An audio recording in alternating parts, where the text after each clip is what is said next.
Hello best friend, nandito kami ngayon. Maglalakad kami ulit dito sa park. Exploring the park again. Ang ganda ng mga mga halaman na namumulaklak. Lahat ng mga nila dito. Kahoy-kahoy namumulaklak. Oh. How could I go there near the rose? Come here, Eric. We will pass by this way, going back here. Okay, this way. O, na yan ang isa. Yan ang pinanggalingan namin. Diyan sa pangatlong bahay mula dito ang bahay na tinitirahan namin.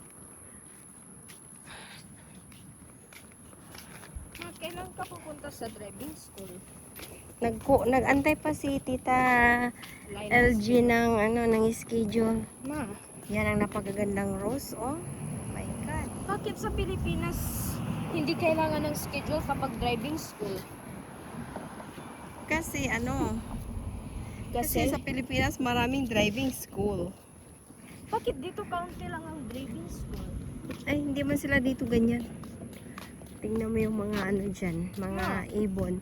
Ibang lake ito. Ito yung lake na malapit sa amin. Ma, alam mo ba? Iikot Alam mo kami. ba? Papunta doon. Ma, mas magandang ang mga school sa Pilipinas, pero ang system mas maganda sa US. So what do you think? Are we going to What? explore that area or are we going to the big lake? Parang walang buhay dito, walang gaanong ibon, oh. Okay. Ay, Lord. 4 na ibon lang mayroon, Ima. Huwag kang pumunta dyan. Yung ibon? Anuhin mo? Oh, wait lang, Eric. Kaya puntahan niya yung ibon. Lilipad man yan?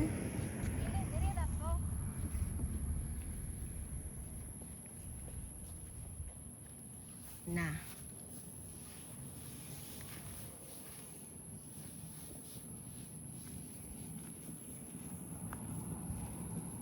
Huy, Eric, halika dito. Baka may ahas dyan.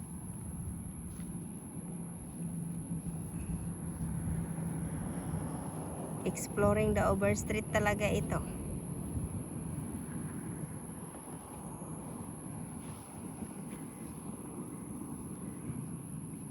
Ang hirap nilang mag-adapt sa sa init. Dito parang kami lang ang nagpayong-payong. Ginagamit lang ata nila dito ang payong kapag kapag tag-ulan. Pero pag tag-init hindi, mas lalo silang nag-ano. Eric, wag mong bugtawin yang ibon ay.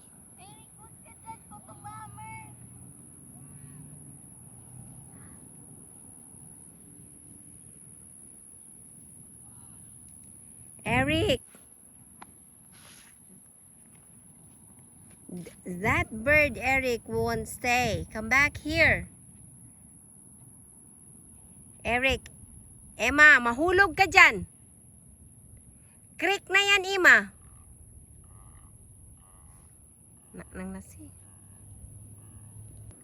Emma, doon tayo sa kabilang lake kay maraming pagong doon. What's that? Ha? Oh, ants.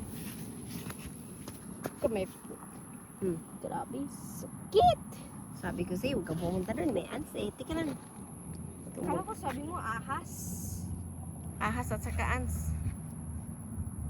Maliit ang lake na ito kaya konti lang ang ibon. Bye!